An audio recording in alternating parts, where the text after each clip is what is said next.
All right, so here's the story. You're counting your calories and you're hitting the gym every day, and yet the scale doesn't move. Sometimes it's even worse, it goes up. Does this sound familiar?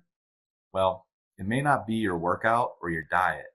The problem could be stress. You see, I had an issue like this with my situation years ago. I was riding my bike every evening, watching what I ate, but I wasn't losing any weight. Matter of fact, I was gaining weight because there was other things I was doing as well. I was working a full-time job, very stressful full-time job, going to school in the evening, and raising kids, not missing any of their events, wanting to make sure I was there for them. My life was just packed full of stress. So it didn't really matter what I was doing with my diet and my workouts because the stress was basically overtaking it all. The background of this is basically a hormone called cortisol. Um, it's part of our fight or flight mechanism, so it's actually a good thing. It's built there to protect us. But when we're in a constant level of stress, the cortisol is just constantly firing. And the way the cortisol works is it's kind of like a fire alarm in your house. Um, if you have a major fire or smoke, it's going to go off and it's going to save your life. But the problem is if it's just a false alarm and it's constantly going off all the time, it's going to drive you crazy. And that's what's happening with this hormone. It's kind of driving your body crazy and your body doesn't know what to do. If you're in a situation where you're like running away from a predator or you're just trying to survive, your body says, okay, we need to start storing fat. And that's what the cortisol does. It allows your body to store fat so that you have it for a later emergency when you need it. But because your body never needs it and your body is constantly in stress, it's just constantly storing this fat. Um, the other thing that it does, think of when you're stressed out. Do you really crave a salad? Are you just looking forward to the next time you can eat vegetables? No, your body craves foods that it likes, like ice cream and pizza and cookies. And so, not only is your body in this fight or flight process, but it starts to crave foods that make it even easier to retain fat. And that's again this issue with the cortisol. It also makes it so that your body can't rest. You know, your brain's constantly racing and you just can't get sleep at night. Um, for me, sometimes I've done days where I've worked a double shift and then would have to go back in the next morning. And even though I knew I had to go back in the next morning, what do you have to do? What do I experience? I have to unwind. So even though I'm going to have limited amount of time to sleep, that double shift and the stress that I just worked, I still got to go home and kind of unwind for about an hour before I can even go to bed. And that's part of the cortisol. You know, your brain just won't rest until you can actually give it some time to shut down. The body also starts to use tissue for energy. It calls for the body to take tissue for energy. So all those workouts where you're building muscle and strength, think of it like building a house during the day. You know, you're just constantly laying bricks all day long. But then cortisol comes at night and says, we're going to break them all down and use it for energy. So all these workouts are just, they're not really going to be for any benefit because you're constantly using all that muscle for energy. And the last thing that it does is it creates inflammation and water retention. So even if you are losing fat, you don't know because your body is retaining water and is constantly in a state of inflammation. So it's hiding any fat loss that you may be having. Therefore, your scale isn't moving and it's just going to increase your frustration with your weight loss journey. So with this understanding of cortisol and stress and how it really can affect your weight loss journey, the thing you have to ask yourself is, are you in stress? You know, go back to my story. Like I said, I was working out and exercising, but what else was I doing? I was in constant level of work stress, family stress, and school stress. And the family stress isn't necessarily a bad thing. It's just what it is. But you need to realize what are you doing? Like you may have a job that you love, but that job could just be working you to the bone. And even if it's something you enjoy, that stress is still not going to be good for you. You know, your commute to work with the traffic patterns that could, you know, I hope you don't have road rage, but in our society we don't have patience anymore, so that could be causing you stress. And then, are you really taking a minute to eat your lunch, or are you eating at the desk? Are you eating on the go? Are you giving yourself a moment during the day to even take a break and allow yourself a second to get away from whatever it is that does stress you out? Or are you just constantly on the go from the beginning of the morning to the end of the day, and then on to your next activities?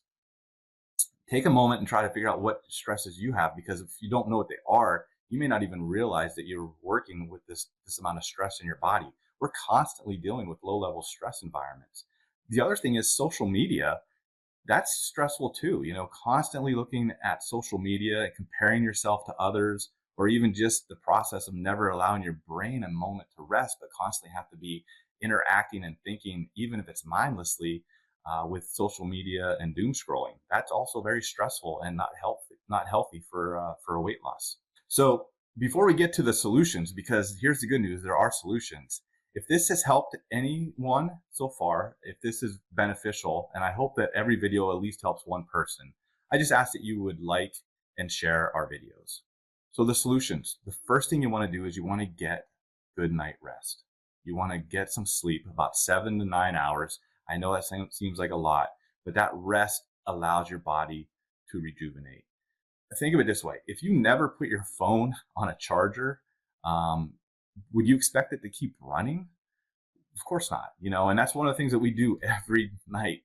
Everybody puts their phone on a charger at night. Most of the time it's probably right next to them at bed. When you're getting rest, your phone is recharging. Are you recharging? It's just as important. And just continue to make sure you give yourself the time and the care that you give to your cell phone. The second thing you want to do is just be aware of what you're eating, mindful eating. Like we said, your cravings, your body's going to crave foods that aren't good for you. And sometimes even if you eat them, are you eating them in the right proportion? It's real easy to just eat that whole pint of ice cream when really that pint is like 3 servings, and you should be able to eat it 3 nights, not 1 night. Ask yourself if you're hungry or if you're just stressed. And then try to actually get away from some of the stuff that isn't good for you, and eat mindfully. Go for the apple. Eat something that's actually going to be beneficial for you. So that's step number 2. The third thing is to move, but not overtrain. Overtraining can actually be bad for you. Think of making food, a chef who's making really good food, and they know how to use spices in a way that makes it so tasty. If they overuse the spices, the food's no longer tasty, it's just ruined. And the same thing with workouts. If you just overdo your workouts, you're just going to continue to break your body down and put it through this level of stress that it's not helpful, but hurtful. Don't underestimate the value of a 20 to 30-minute walk outside. Just being outside is healthy. The fresh air and moving without necessarily a goal except to move, just to walk, actually decreases cortisol levels. So mix in some of these workouts or some of these lower level activities with your workouts, and don't overdo it, because it'll actually improve your stress level and help you lose weight, surprisingly. The fourth thing is to nourish yourself properly. So again, trying to undereat isn't always a good thing. If you're undereating all the time, your body is stressed. Like if you're only taking in 1,200 calories, and then on top of that, your work environment demands a lot from you, or your family demands a lot from you, it's actually going to spike your cortisol. So even though you're eating less, you're going to be like wondering how come the scale doesn't move. It's because you're constantly spiking your cortisol and increasing your stress, and then all of those bad things are going to happen. So make sure you manage your calorie restriction, and don't overdo it. And then don't underestimate the value of a proper carb, a good healthy carb. Carbs will break down into glucose, and your brain needs glucose to function. So, the glucose will actually allow your brain to function and allow it to manage stress and allow it to rest at night so that you can actually get some sleep. So don't underestimate that as well. Also, consider downtime. Allow yourself break at work. Allow yourself to not take on all the job responsibilities, or even when it comes to some things that you have to do that you're doing now, you might have to take a step back. It's okay to say no, especially if it's for your own personal well-being. So build in some downtime, say no to some activities, and allow yourself some time to rest. And don't feel guilty about it because you're maybe gonna have a little bit more extra time for yourself to do some things that you want to do. That's important. Um, just in general, not even with weight loss. That's just in general for your own your self care. But make sure you build that into your life. And then also social connections. Spend time with friends and family, people that you love and like and enjoy being around. That social interaction will definitely be healthy to you. Enjoying time, laughter, all decreases cortisol and allows your body to rest. Even pets, just the studies show that petting an animal, a dog or a cat, can actually help lower your cortisol levels. And the final thing that you want to do, um, particularly in perspective to weight loss, is reframe your weight loss journey. Like I said, you might be doing everything right and the scale may not be going down, it may actually be going up. Well, in context of this conversation, hopefully you can take advantage of some things to change that. But even in the process, think of weight loss not as a linear journey where everything goes down all the time. You're gonna have some ups and downs. It's a little bit messy, and that's okay. Allow yourself to have that opportunity to go up and down. Don't strive for perfection. And if you don't get perfection when you want it, don't talk negative to yourself. That negative self-talk can be an external stressor or even more damaging than an external stressor. So allow yourself to reframe your weight loss journey in a perspective that allows for ups and downs, not just constant successes. And if you don't get the constant successes, give yourself a break.